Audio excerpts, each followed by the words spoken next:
today. Anthony Richardson officially out for the remainder of his rookie season because of that shoulder injury. He's going to undergo surgery to repair the shoulder.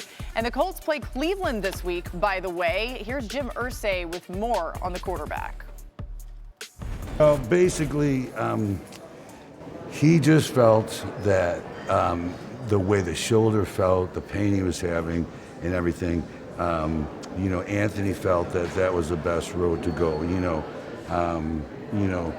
Deshaun Watson, Cam Newton, they decided to, not have the surgery. Others have had the surgery.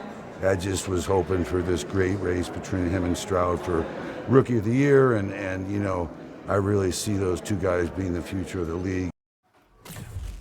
Adam, what can you add on Richardson?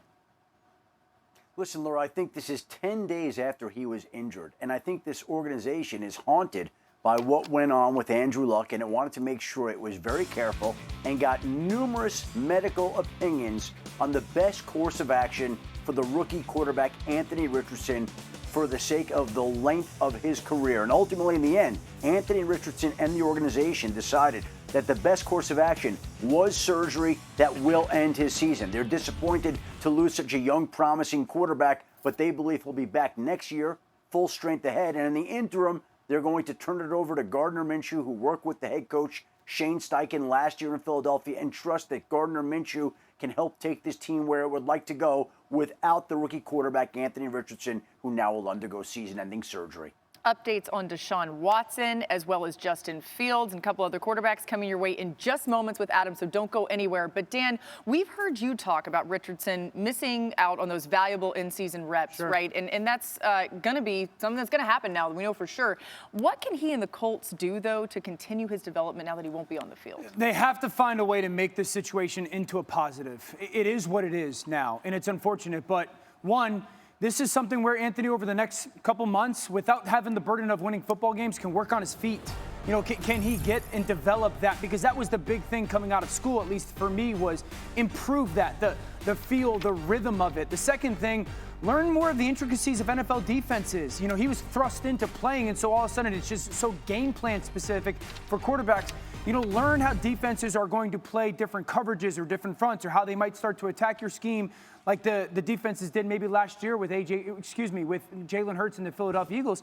And the last part is they got to find his A.J. Brown. We love this attachment with Anthony and Shane Steichen, but Jalen Hurts took off under Shane when they got A.J. Brown.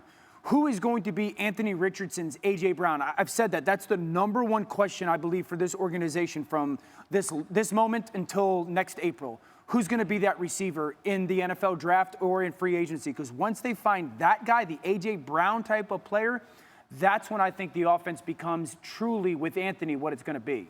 Yeah, absolutely. And I hope he uses this as a wake-up call in the sense that, yes, you're a mobile quarterback, and what you bring to the table, running the football and throwing the football, is what makes you dynamic. But you only finished one game in these 4 games that you played in. Yeah. You went out of 3 of them injured. Now, I wouldn't typically say this is such a big deal for quarterbacks later in their career, but this is how you're starting. You need to go spend the offseason talking to whoever you need to talk to get the knowledge of how to adjust your game. Talk to Cam Newton. Talk to RG3. Talk to Josh Allen, Lamar Jackson. Think of what Tua did this year. Absolutely, because your development as an NFL player is your responsibility. Right. And right, wrong, or indifferent, when you are a dual-threat quarterback, this is strike one in the eyes of people that are going to depend on you to be available for the long haul. Y'all know we meet on this show at 1 o'clock, and Dan brought this up for me to give my viewpoint from a defensive perspective, and I thought it was super poignant because you think about where this organization has been. They've been in quarterback purgatory, man. Like, since Andrew Luck, we talked about the woes that they've had at trying to find a quarterback that's going to take them into the future, and we finally feel like they found one. So to your point, Hawk, he's going to have to learn how to take care of himself. He's also going to have to learn, and this is what most young quarterbacks have to learn. These dudes are a lot bigger and faster week in and week out than you faced in college. Yeah. You will get caught and you will get hit. So there is never a time for you to let your guard down to think that you're making a play. You got to go and make all of these plays. Dan, we talked a few weeks ago when he was going into the end zone and he kind of let up at the end when he got the concussion.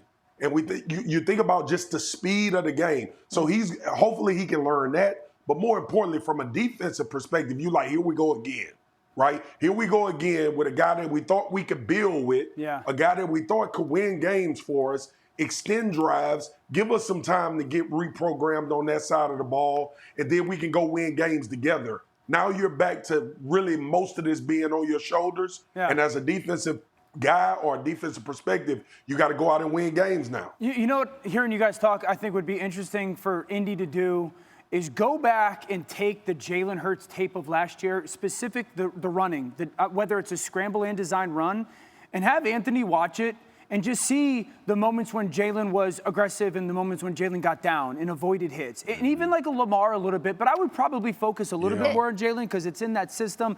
They're bigger body frame guys. I think that might be a really good learning thing for him to be maybe Jalen slid a lot more than maybe we thought. Yeah, okay, so it's sliding. Is that specifically what you're talking about? Well, I think it's just avoiding the big hit, whether it's getting out of bounds, I think of the Houston hit where the concussion, sliding there. I think of the run where he actually got hurt. I think it's just avoiding the big hits. Yeah, you're not getting anything extra, to Marcus' point. Protect yourself crossing the end zone. And even when he hurt his shoulder, you're not getting anything extra by fighting through that and taking a hit. All right, we'll be on this story throughout the rest of the week and probably beyond that.